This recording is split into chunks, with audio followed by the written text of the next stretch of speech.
oras gihatod kaninyo sa EXL Magkabuhay. Buhay at makulay ang buhay sa EXL Magkabuhay. This time check is brought to you by Ferrex E, ang vitamin E na kayang araw-arawin.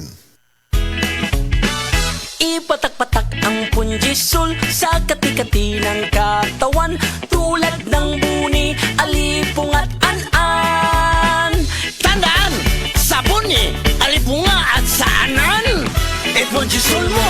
Benzoic acid plus salicylic acid is the generic name of Fungisol. If symptoms persist, consult your doctor. Ang Fungisol mapalit sa Rose Pharmacy, 360 Pharmacy, Majesty Pharmacy, Dillings Pharmacy, Queen's Pharmacy, Alfar Pharmacy, Evercare Pharmacy, La Nueva Pharmacy o sa inyong mga suking butika. That portion was brought to you by Centrum Silver Advance para sa extra resistensya at proteksyong pangbuong katawan para sa edad 50 pataas. Take Centrum Silver Advance every day. Nganong atong pilion ang Vitalance Capsule, sangkap kini sa mga bitamina ug natural nga sagol, vitamins A, D3, E ug zinc, alang sa likon nga immune system, Korean ginseng ug chlorella aron maka-function ug maayo ang lungs, B vitamins, iron ug folic acid alang sa pag-atiman aron himsog, ug powerful antioxidants para protektahan ang imong lungs ug baga. Mag-inom og Vitalance Capsule. That portion was brought to you by Salon Pass. Basta body pain, Patch Salon Pass. Ako si Juanita Incabo, 60 years old, arthritis-on ko, hyperon. Kubre ko aning Bose Herbal Capsule. Akong namatikdan mga weeks pa lang, nawala na gid ang tanan akong gipamati. Palit ninyo sa Andre Pharmacy o sa ubang butika. Daghang salamat. Halina't umasenso sa Balitang Land Bank. Hatid sa inyo ng Land Bank. Your future powered by Land Bank.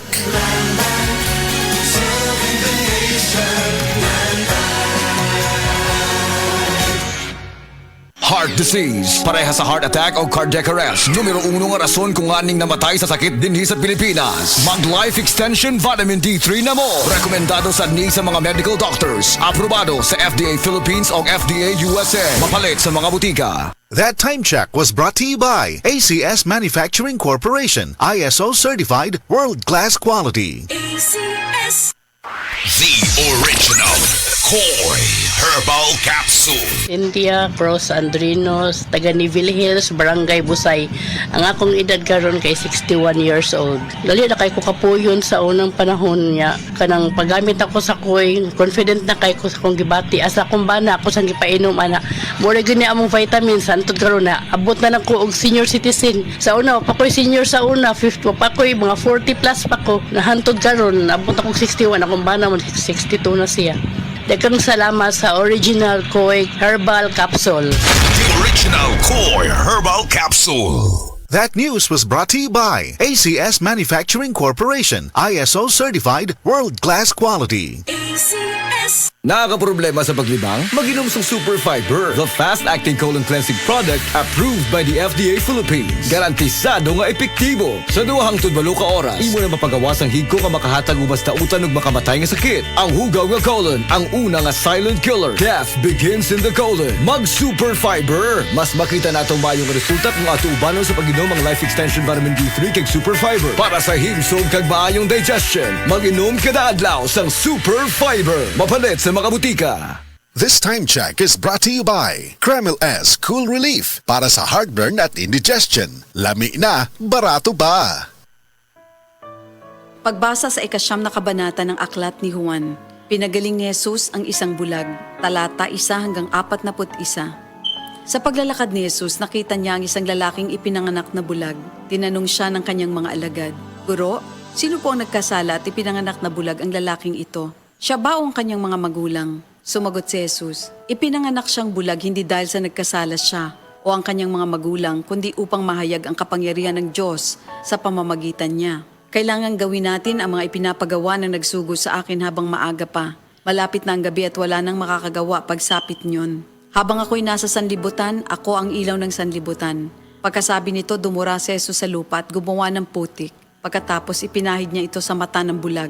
Sinabi ni Jesus sa bulag, "Pumunta ka sa deposito ng tubig sa silo at maghilamos ka roon." Ang kahulugan ng salitang silo ay sinugo. Ganon nga ang ginawa ng bulag at nang magbalik siya ay nakakakita na. Nagsalita ang mga kapitbahay niya at ang mga nakakita sa kanya nung siya'y namamalimos pa.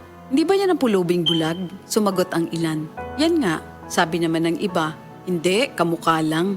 Kaya't nagsalita pa ang dating bulag, "Ako nga po yun." "Paano ka nakakita?" tanong nila. Sumagot siya, Ang lalaking tinatawag na Jesus ay gumawa ng putik at ipinahid yon sa aking mga mata. Pagkatapos sinabi niya sa akin, pumunta ka sa silo at maghilamos. Pumunta nga ako doon at naghilamos at nakakita na ako. Nasaan siya? Tanong nila sa kanya. Hindi ko alam, sagot niya. Dinala ng mga tao sa mga Pariseo ang dating bulag dahil araw ng pamamahinga ng gumawa si Jesus ng putik at nang pinagaling niya ang bulag. Tinanong din siya ng mga Pariseo kung paano siya nakakita kaya't sinabi niya sa kanila, pinahiran niya ako ng putik sa aking mga mata. Ako'y pinaghilamos at ngayon nakakakita na ako. Ang sabi ng ilang Pariseo, di maaaring mula sa Diyos ang taong yon sapagkat hindi niya ipinapangili ng araw ng pamamahinga. Ngunit sinabi naman ng iba, paano makakagawa ng ganitong mga himala ang isang makasalanan at hindi sila magkaisa? Kaya tinanong nilang muli ang dating bulag, at ikaw, ano naman ang masasabi mo tungkol sa kanya? Dahil pinagaling niya ang iyong mga mata. Isa siyang propeta, sagot niya. Ayaw maniwala ng mga Hudyo na siya'y talagang dating bulag kaya't ipinatawag nila ang kanyang mga magulang. Anak nga ba ninyo ito? Talaga bang siya ipinanganak na bulag? Bakit nakakakita na siya ngayon? Tanong nila. Sumagot ang kanyang mga magulang. Anak nga namin siya at siya ipinanganak ngang bulag. Ngunit hindi po namin alam kung bakit nakakakita na siya ngayon o kung sino ang nagpagaling sa kanya. Siya na po ang tanungin nyo. May sapat na gulang siya at nakakapagsalita na para sa kanyang sarili. Ganon nga ang sinabi ng kanyang mga magulang dahil takot sila sa mga Hudyo. Alam nilang pinagkakaisa ng mga Hudyo na itiwalag sa sinagoga ang sino mang magpahayag na si Jesus ang Kristo. Ito ang dahilan kung bakit sinabi ng kanyang mga magulang siya'y nasa tamang gulang na siya ang tanungin nyo. Muli nilang ipinatawag ang dating bulag at sinabi sa kanya, sa pangalan ng Diyos, magsabi ka ng totoo. Alam naming ang taong yon ay makasalanan. Sumagot siya, hindi ko po alam kung siya'y masamang tao o hindi. Isang bagay po ang alam ko. Ako'y dating bulag, subalit ngayon ay nakakakita na. Anong ginawa niya sa'yo? Paano niya pinagaling ang inyong mga mata? Tanong nila. Sumagot siya, sinabi ko na po sa inyo at ayaw naman ninyo akong paniwalaan. Bakit gusto ninyong marinig muli? Nais ba ninyong maging alagad din niya? At siya kanilang minura. Ikaw ay alagad niya, ngunit kami mga alagad ni Moises. Nalalaman naming nagsalita ang Diyos kay Moises, ngunit ang taong yon hindi namin alam kung saan siya nanggaling. Sumagot ang lalaki. Yan nga po ang nakakapagtaka. Hindi nyo alam kung saan siya nanggaling. Gayon pa man, pinagaling niya ang aking mga mata. Alam nating hindi pinapakinggan ng Diyos ang mga makasalanan. Ngunit pinapakinggan niya ang mga tunay na sumasamba sa Kanya at sumusunod sa Kanyang kalooban. Noon pa man ay walang makapagpagaling ng mata ng taong ipinanganak na bulag. Wala pong magagawa ang taong yon kung siya hindi mula sa Diyos. Sumagot sila. Ipinanganak ang makasalanan at ngayon nais mo pa kaming turuan? At siya'y kanilang itiniwalag. Nabalitaan ni Jesus na ang lalaking pinagaling niya itiniwalag ng mga Pariseo. Kaya nang matagpuan niya ito, ay kanyang tinanong, sumasampalataya ka ba sa anak ng tao? Sumagot ang lalaki, sino po ba siya, Ginoo? Sabihin niyo po sa akin upang ako'y manalig sa kanya.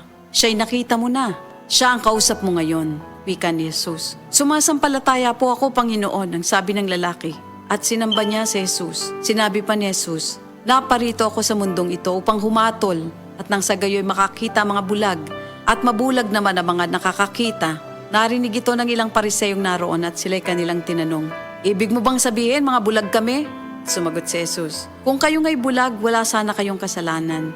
Ngunit dahil sinasabi niyong nakakakita kayo, ang kasalanan ay nananatili sa inyo. Ito ang salita ng Diyos.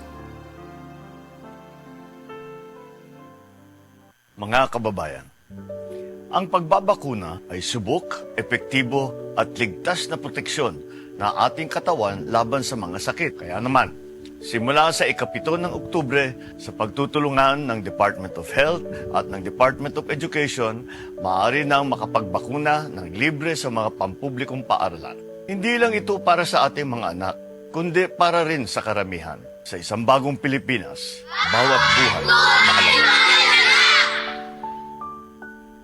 Oras, gihatod kaninyo sa EXL Magkabuhay. Buhay at makulay ang buhay sa EXL Magkabuhay. That news was brought to you by ACS Manufacturing Corporation, ISO certified world-class quality. ACS. Sa mga workaholic, epektibo ang atong Paragis Bila-Bila Herbal Coffee. Sama na lang ni Roland De La Cruz na taga Mati, Davao. Roland De La Cruz sa Purok Isla, Barangay Central, Purok President.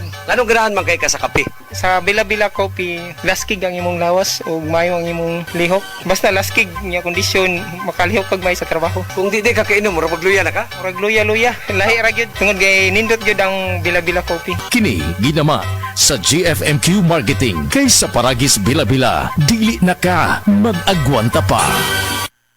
Pag kayo'y nabasagan, madaling remedyohan. Pagkatapos dikitan, parang bago na naman. Pioneer Epoxy, pandikit ng kristal, kahoy at bakal, pang-repair ng radiator, tambucho, refrigerator, martilyo, kutsilyo, tipo, araro, gero, aparador, pampatibay ng bangka, kisame, etc. Pioneer Epoxy, paborito ng bayan. Kini si Goliath. Aduna ko'y bagong na-discovery nga produkto sa SED Marketing. Kini mao ang SED Panyawan Coffee. Lahi kini nga klase sa kape. Siguradong ganahan ka kay gawas nga lamian, isong, swabe ug espeso ang timpla niini. Ang SED Panyawan Coffee, usa ka timpla lang nimo, kontento ka na. Og kini makapalagsik sa atong kalawasan. Busa mag-SED Panyawan Coffee na kita. SED Panyawan Coffee, produkto sa SED Marketing Incorporated.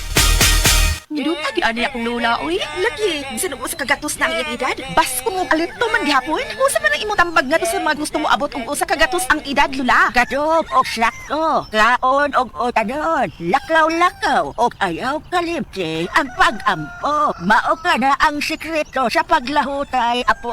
Salamat, lala. Inspirasyon kit ka sa mga nagtubo nga henerasyon. O sige, ato nang ipasigarpo. Adto na ko. Sigon sa RA 10868 o Centenarian Act, ang gobyerno pinaagi sa DSWD, buhatag og halipay nga to sa mga Pilipino nga mutungtong og usa ka gatos ang pangidaron. Isip pa sidungog sa ilang kontribusyon sa nasod. Kung ang imong lola o lolo hapit ang edad og usa ka gatos, bisitaha ang inyong lokal nga LSWDO alang sa mga impormasyon kabahin ini.